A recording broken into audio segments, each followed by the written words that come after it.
안녕하세요 여러분. 자, 이제 오늘부터 본격적으로 세계사 수업 1강 한번 들어가 보도록 하겠습니다. 여러분들 이제 교과서로 수업을 하는 게 어떤 건지 사실 교과서로 수업하는 수업들 꽤 있을 테니까 궁금한 것까지는 아니겠지만 그래도 이제 저 인간이 어떻게 할 것인가. 근데 크게 다르지는 않고요. 일단 한번 쭉 보고 설명할 거 설명하고 체크할 거 체크하고 여러분들도 따라서 교과서에 하고 했으면 좋겠습니다. 자, 오늘 볼 부분은 좀 여기를 여러분들 지금 30분 수업을 하고 있잖아요. 그래가지고 여기를 잘게 쪼갰습니다. 그래서 인류의 출현과 선사, 문화, 사실 여기 선생님 찍기 시작하면 15분이면 끝날 수도 있거든요.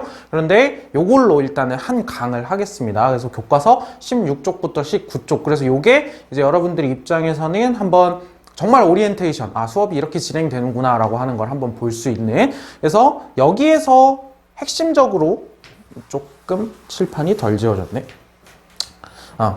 이제 가급적이면 나중에 이제 5단원, 6단원, 제국주의 단원, 그 다음에 마지막 현대로 넘어가기 전까지는 지역별로 이루어지기 때문에 어느 지역을 우리가 다루고 있는지를 여기 표지, 처음에 썸네일에다가 집어 넣을 거예요. 그래서 여기 체크한 데가 이집트 문명, 메소포타미아 문명 순서대로, 그리고 인더스 문명, 여기가 겐지스강 유역입니다. 그래서 여기 합쳐서 인도 문명, 그 다음에 여기 황허강을 중심으로 하고 있는 중국 문명, 이렇게 4대 문명에 대해서 추후 배울 건데 그 전에 오늘 인류의 출현과 선사 문화에 대해서 간단하게 살펴보는 시간을 가져보도록 하겠습니다. 자, 교과서죠. 교과서 어디냐면은 저 맨 앞에 가면 이제 8페이지와 9페이지, 페이지 번호는 없어요. 그래서 8페이지, 9페이지에 있는 여기 스핑크스죠.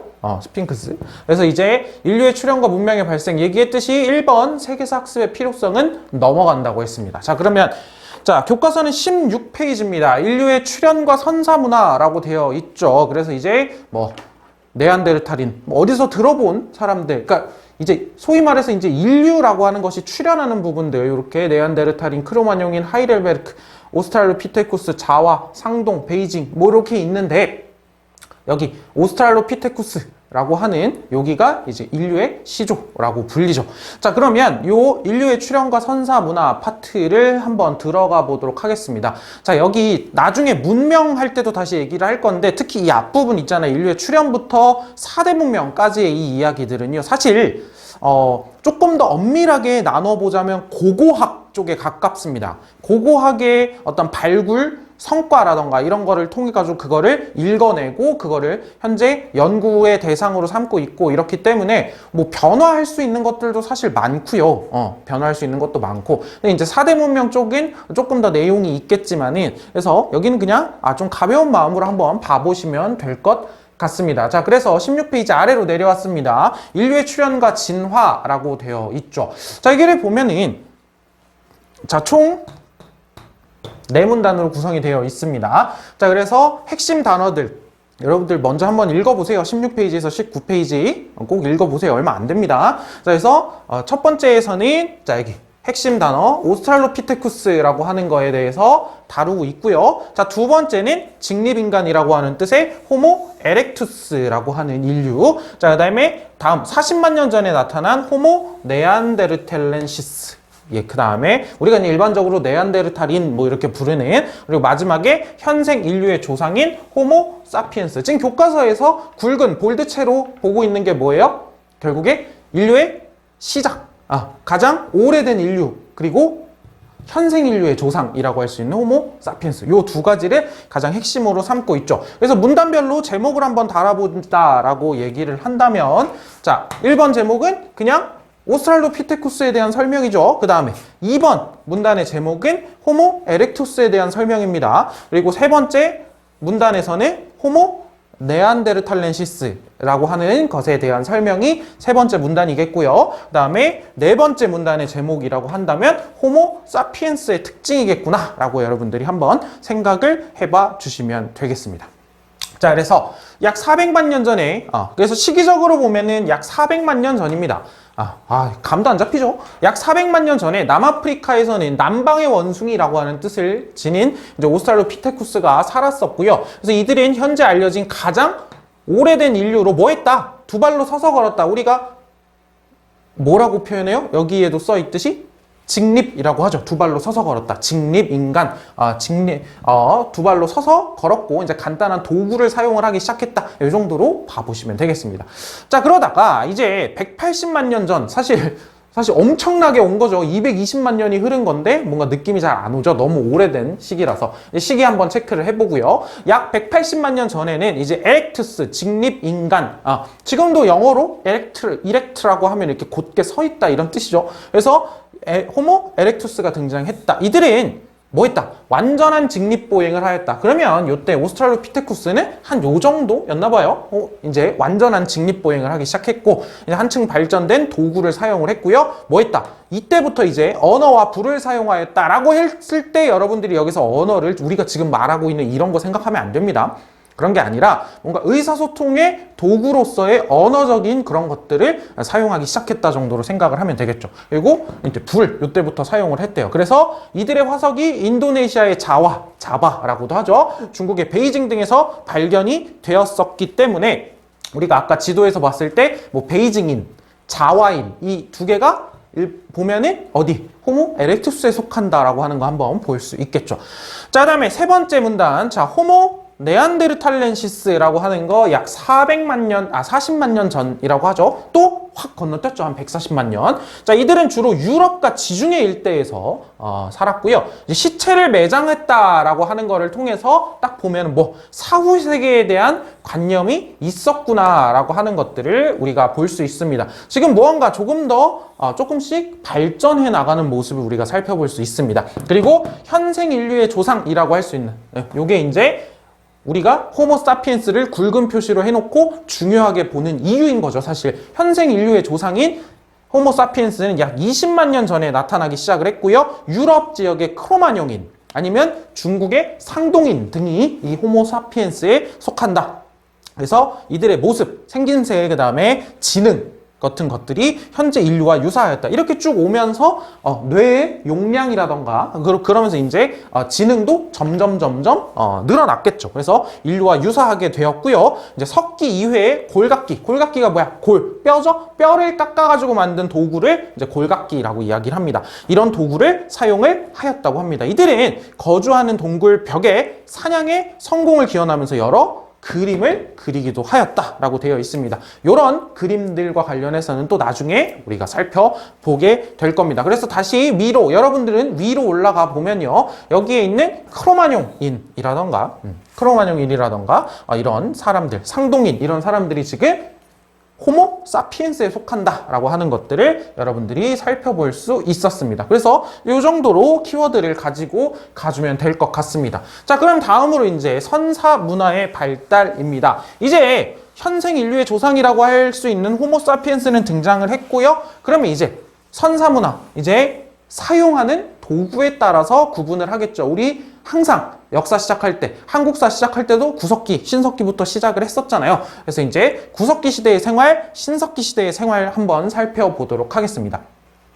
인류가 처음 출현했던 시기부터 약 1만 년 전까지를 구석기 시대라고 이야기를 합니다. 자, 그러면 구석기 시대에 대해서 정의가 나왔어요. 자, 일단 여기가 구석기 시대를 다루고 있는 글이구나. 자, 구석기 시대라고 합니다. 이 시기에 인류는 식물의 열매와 뿌리를 어떻게 채집하거나 짐승이나 물고기를 잡아서 우린 이거를 뭐라고 불러요?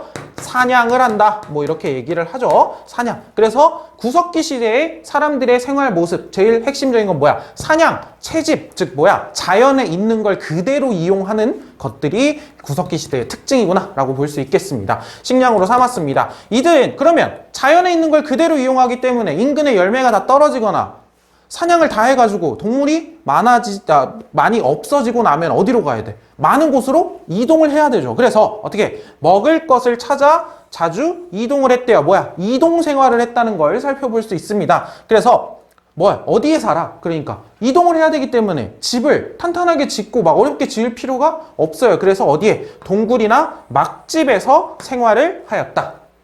그리고 이때는 아직 뭐 사용했다? 뗀석기를 사용했다. 그래서 키워드들을 보면은 이제 구석기 시대의 키워드는 채집이나 사냥 같은 방식들, 그리고 이동 생활을 했었고요. 뗀석기를 사용했다 정도가 여러분들이 익숙하게 알고 있을 법한 키워드들입니다. 그래서 이 구석기 시대의 생활의 이 첫 번째 문단을 한번 잡아본다라고 하면은 뭐야? 구석기 시대의 뭐 특징 정도로 볼 수 있겠죠. 여러분들은 나는 지금 이제 칠판 판서를 하다 보니까 이렇게 칸이 없어서 이렇게 쓰는데 구석기 시대의 특징 뭐 이렇게 써도 되고요. 그냥 특징 이렇게 써도 될 것 같습니다. 자, 그럼 두 번째로 한번 보겠습니다. 자, 구석기 시대 인류는 대놓고 얘기를 해주고 있죠. 예술 활동을 하였다. 자, 그럼 이 문단에서 뭘 얘기를 하려는 거예요? 두 번째, 구석기 시대의 예술 활동에 대해서 이야기를 하려고 하는 거죠. 자, 예술 활동을 했는데, 자, 요런 동굴과 벽화 같은 것들은 좀 알아두시길 바랍니다. 알타미라 동굴벽화라던가 라스코 동굴벽화 같은 것들이 이제 구석기 시대에 나타났었던 벽화예요. 자, 벽화를 왜 그렸을까? 자, 그리고 풍요와 다산을 상징하는 빌렌도르프의 비너스와 같은 이런 조각상들도 다 지금 구석기 시대에서 나타나고 있다라고 하는 걸 볼 수 있죠. 여기 있죠. 뭐야? 자, 많이 봤죠? 풍요와 다산을 상징하는 이제 여성일 거고요. 여성의 이제 어떤 임신, 출산 이런 것들과 관련되어 있는 신체 부위들을 아주 강하게 강조를 해 놓음으로써 여기 써 있듯이 풍요로움, 다산 이런 것들, 다산 아이 많이 낳는 거, 풍요와 다산을 상징하는 그런 빌렌도르프의 비너스와 같은 조각상을 만들기도 하였습니다. 그래서 알타미라 동굴벽화는 에스파냐에 있고요. 스페인 에스파냐에 있고요. 라스코 동굴벽화는 프랑스에 위치하고 있습니다. 자, 근데 알타미라 동굴벽화 그냥 이렇게 지나가면 안 되지. 어디 있어? 여기 있었어요. 16페이지. 뭐야? 뭐 그려놨어요? 뭐 소 같은 거 그려놓은 것 같죠? 동물, 소 같은 거 그려놓은 것 같습니다. 자, 그럼 조금 이따가 다시 한번 좀 이따가는 이제 뭘 볼 거냐면 라스코 동굴벽화를 볼 거거든요. 같이 보면서 좀 생각을 해보도록 하겠습니다. 자, 구석기 시대는 이 정도로 정리를 하도록 하죠. 자, 그러면 이제 17페이지 아래로 내려오겠습니다. 다음은 이제 신석기 시대의 생활입니다. 자, 그러면 신석기 시대로 어떻게 이동을 했느냐? 자, 1만 년 전에 마지막 빙하기가 끝나고요. 이제 기온이 올라갑니다. 기온이 올라가요. 그럼 기온이 올라가면 어떻게? 식물들이 자라기 좋죠? 숲이 늘어납니다. 그리고 동식물도 살기 좋죠? 동식물들의 분포가 이전에는 좀 여기는 추워서 아예 못 살았다면 여기 추운데 이제 따뜻해졌으니까 살 수 있게 되고, 여기는 좀 따뜻했는데 너무 더워졌어. 그럼 또 딴 데로 이동하고 막 이렇게 동식물의 분포가 달라졌겠죠. 그래서 자연환경 변화가 일어나게 되고요. 인류가 여러 가지 용도의 이 시기부터는 이제 예를 들면 이런 거예요. 여러분들 봐봐. 막 이전에 동물들을 잡는데 그냥 뗀석기 있잖아. 뗀석기는 어떻게 생겼어? 그냥 주먹도끼 같은 거 이렇게 그냥 퍽퍽 쳐가지고 떼어놓은 거잖아. 그 뗀석기 같은 것들만 가지고는 이제 못 잡게 된 거야. 간석기는 뭐야? 돌을 간 거죠. 그러니까 이전보다 훨씬 더 빠르게 움직이는 짐승들 같은 데에 치명상을 줄 수 있어요. 왜? 갈아가지고 훨씬 더 뾰족하고 날카롭게 만들었기 때문에. 그래서 이런 사회가 아니죠. 자연환경 변화에 적응을 하기 위해서 이런 간석기를 만들면서 신석기 시대가 시작되었다라고 하는데요. 자, 그럼 이 제목 여기서의 핵심은 뭐예요? 자, 시기적으로 신석기 시대가 언제 시작됐느냐라던가 어떻게 변화했는가 정도로 여러분들이 핵심 내용을 잡아보면 되겠습니다. 딱히 밑줄은 긋지는 않겠습니다. 자, 그럼 두 번째 문단으로 가보겠습니다. 자, 두 번째 문단과 세 번째 문단은 사실 내용은 하나예요. 내용은 하나. 여기다 쓸게요. 저기는 잘릴 것 같아서 쓰면 뭐겠어? 결국에 이제 신석기 시대의 특징이라고 여러분들이 한번 살펴볼 수 있겠죠. 핵심은 이겁니다. 핵심은 농경과 목축입니다. 변화된 자연환경을 바탕으로 농경과 목축이 시작이 됐고요. 나머지 것들은 다 이 농경과 목축에서 뻗어나온 것들이에요. 그리고 이 농경과 목축의 시작을 뭐라고 부릅니까? 신석기 시대의 신석기 혁명이라고 부르게 됩니다. 신석기 혁명이라고 부를 정도로 이 농경과 목축이 매우 중요한 의미를 가지고 있었다는 거죠. 자, 그러면 농사를 짓는다, 농경을 한다라는 게 뭐예요? 이전에는 채집과 사냥, 이때 채집과 사냥 합니다. 이때 막 농업 생산량이 엄청 높진 않을 거 아니야. 근데 하기는 하는데 일단 농경이라는 걸 하잖아? 그러면 씨를 뿌려놨어요. 씨를 뿌려놨어. 사냥과 채집도 해. 열매 떨어졌어. 다 없어졌어요. 짐승들도 좀 적어졌어. 자, 씨 뿌려놨잖아. 그냥 튀어 또? 이전처럼? 이동생활에? 안 그러겠죠. 그럼 뭐야? 농경을 위해서 이제 정착생활을 합니다. 정착생활을 하게 되고요. 이것도 하나의 키워드로 볼 수 있겠죠. 정착생활을 하게 되고, 자, 그럼 이제는 뭐가 필요하게 돼요? 한 곳에 사니까 음식을 저장할 수 있게 됩니다. 저장을 해야 될 필요도 생기고요. 저장할 필요가 생기니까 뭘 만드는 거야? 토기를 만드는 거예요. 그래서 토기는 신석기 시대부터 나옵니다. 오케이? 그래서 토기를 만듭니다. 이런 신석기 시대의 사회 변화를 신석기 혁명이라고 하는데요. 근데 이전에 얘기했죠. 수렵, 채집, 사냥이란 뜻이에요. 수렵, 채집 단계. 뭐야? 이 자연을 그대로 활용하는 거죠. 자연을 그대로. 그냥 자연에 있는 거 가져다가 먹는 거잖아. 그런데 식량 생산 단계 뭐야? 이제 자연을 인간이 일구어 나가기 시작을 하는 겁니다. 요게 이제 신석기 혁명의 의미라고 볼 수 있을 것 같아요. 자, 발전하였다. 신석기 혁명이 가지고 있는 중요한 의미입니다. 인류가 수렵 채집 단계에서 식량을 스스로 생산할 수 있는 단계로 발전해 나갔다라고 하는 게 신석기 혁명의 의미구나라고 볼 수 있습니다. 그래서 이 특징 또 나머지 보면요. 어떤 도구들을 썼다? 다양한 농기구들이 만들어졌는데 낫. 야, 얘들아, 낫 알죠? 낫. 이렇게 생긴 거. 나 그림을 못 그려서 안 그릴게요. 낫은 뭔지 알잖아. 괭이 같은 경우에는 이렇게 생겼거든요. 이렇게. 그래가지고 여기는 평평하고 이렇게 땅을 파기도 하고 요 평평한 면으로 땅을 이렇게 퍽퍽퍽 치면 땅을 평평하게 만들기도 하고 하는 그런 도구인데, 자, 낫을 생각해봐, 얘들아. 낫은 어떻게? 날카로워야 되죠. 그럼 갈아야 될 거 아니야. 이거 다 뭐야? 아까 얘기했던 뭐야? 간석기들이죠. 간석기들입니다.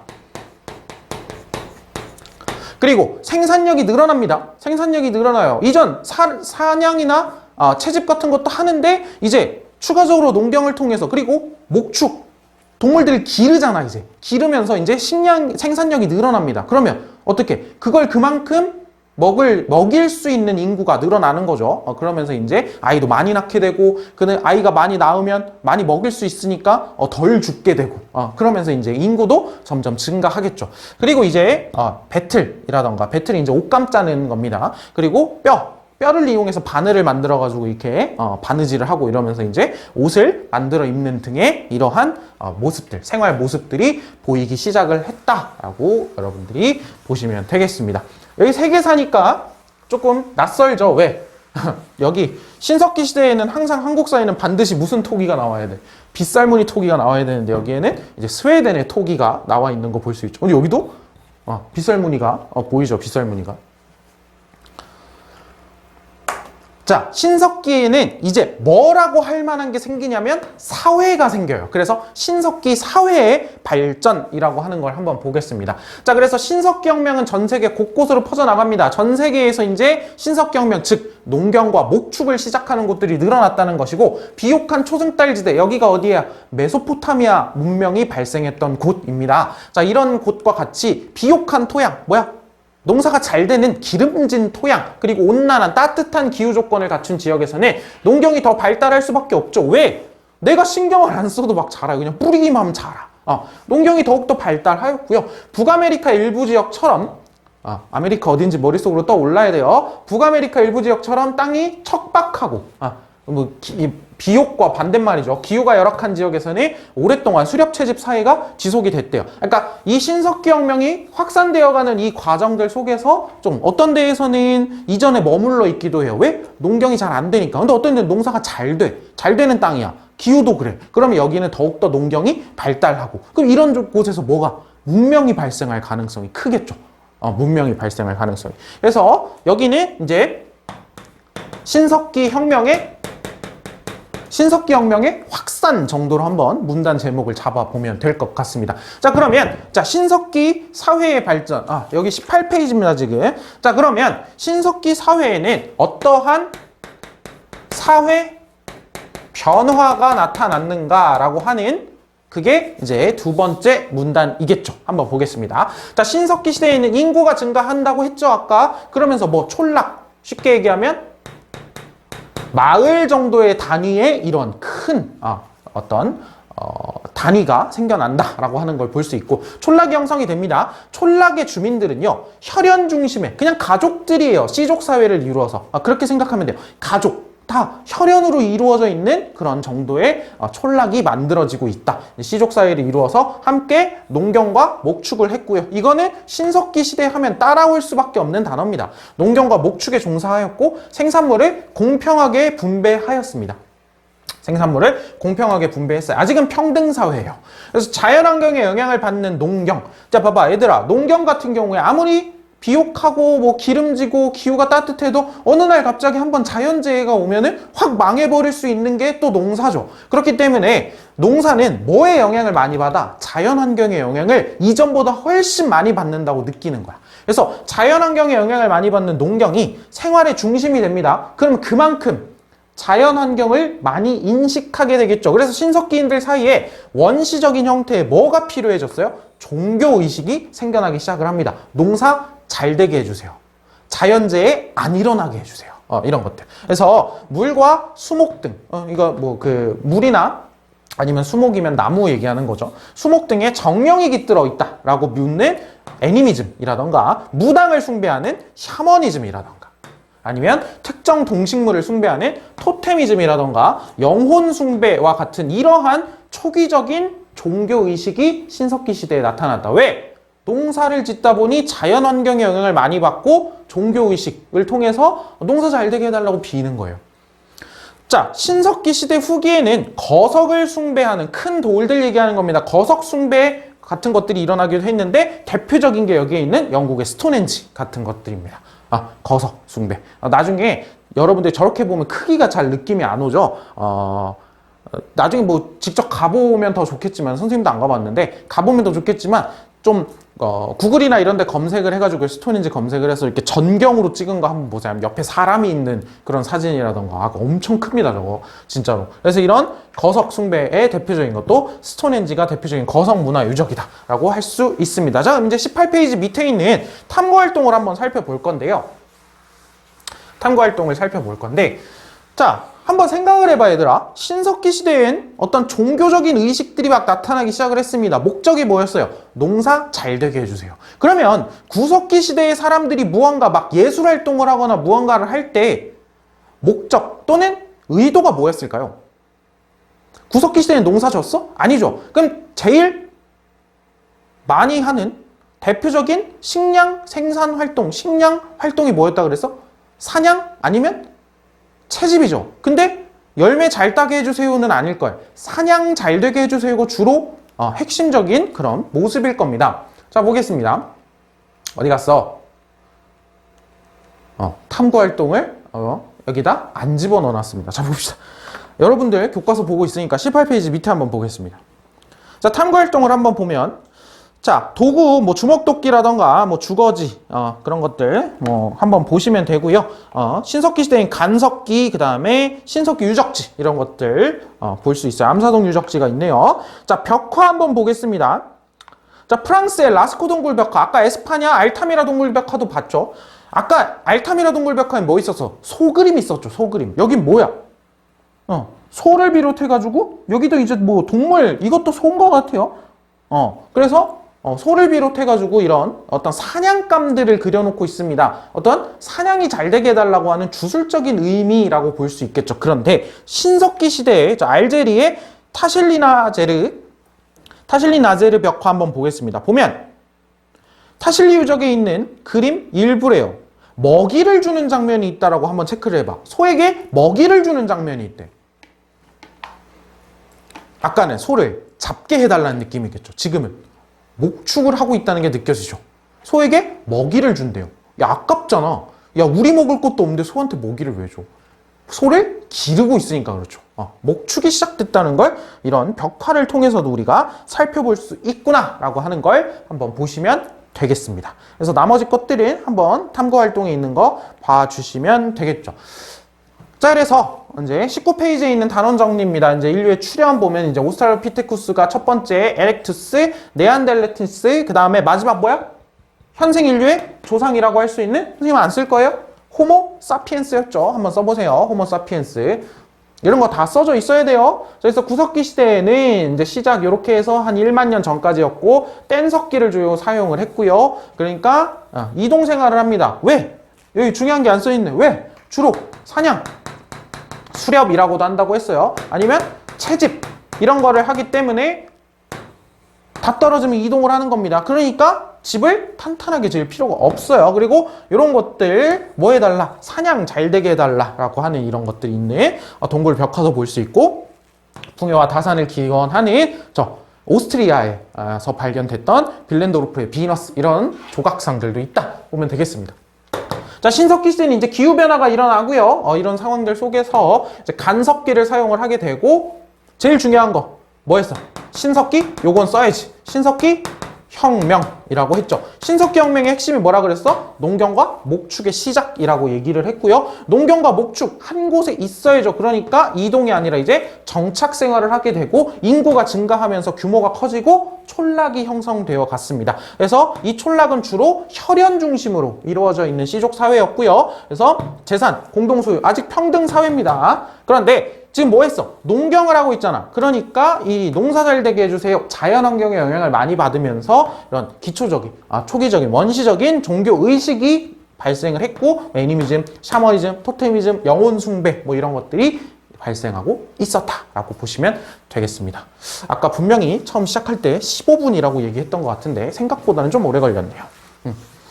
자, 이번 요 인류의 출현 단원 부분은 사실 크게 여러분들이 좀 잘 아는 파트이기도 하고요. 그리고 크게 막 엄청 중요한 키워드들이 많은 것도 아니고 좀 가볍게 보면 될 것 같아서 그래서 일단은 좀 간단하게 수업이 이루어진 겁니다. 점점 수업이 복잡해질 거예요. 특히 대단원 2단원으로 가면요. 자, 그러면 다음 시간에는 우리 뭐 본다고 그랬죠? 이제 교과서 20페이지로 넘어가면 제목이 뭐예요? 문명의 발생과 4대 문명이죠. 문명의 발생과 4대 문명. 그래서 이제 4대 문명에 대해서 하나하나 차근차근 살펴보도록 하겠습니다. 오늘 수고 많았고요. 그럼 다음 시간에 보도록 하겠습니다.